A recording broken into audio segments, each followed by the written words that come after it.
Hello students, this is the Fibonacci method. So given question వచ్చేసి ఇక్కడ minimize the function f of x equals to అని చెప్పి equation ఇచ్చారు. Next in the interval of 0,3 by the Fibonacci method using n equals to 6 అని ఇచ్చారు.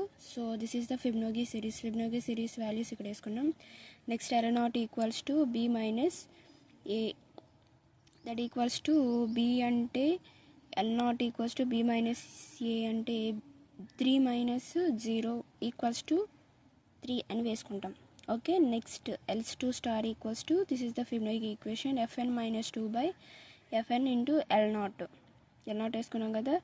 Next fn అంటే 6 ఇచ్చారు కదా, n equals to 6 minus 2 into by f6 into L0 that equals to f4 by f6 L0 వచ్చింది.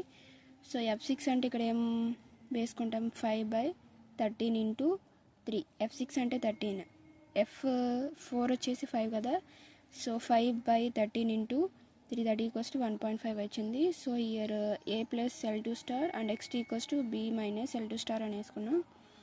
So ఇలా values వేసుకుంటే consider చేస్తే x1 and x2 values వచ్చాయి. So next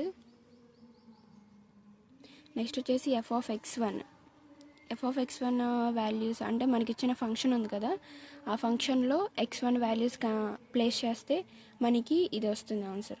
so next f of x2 equals to f of x2 consider చేసుకుని f of x2 value అనేది మనకి ఇచ్చిన given ఫంక్షన్లో అప్లై చేస్తే సో ఇది వస్తుంది, ఈ వాల్యూ కన్సిడర్ చేయొచ్చు.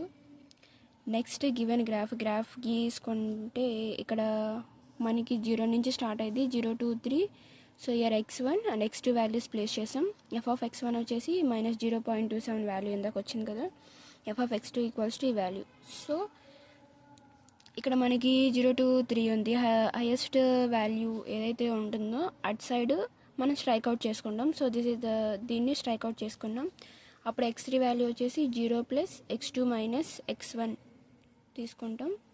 0 ప్లస్ x2 అంటే ఇందాక మనకి వాల్యూ వచ్చింది కదా కింద, ఆ వాల్యూ వేసుకుంటాం, 1.84 మైనస్ 1.53 అని చెప్పి. సో x3 వాల్యూ వస్తుంది. Next same procedure, f of x2 ఎలా కనుక్కున్నామో x1 x2 అనేది ఎలా కనుక్కున్నామో అలాగే f ఆఫ్ x3 కన్సిడర్ చేసుకుని గివెన్ ఫంక్షన్లో x3 వాల్యూ ప్లేస్ చేసుకుంటాం.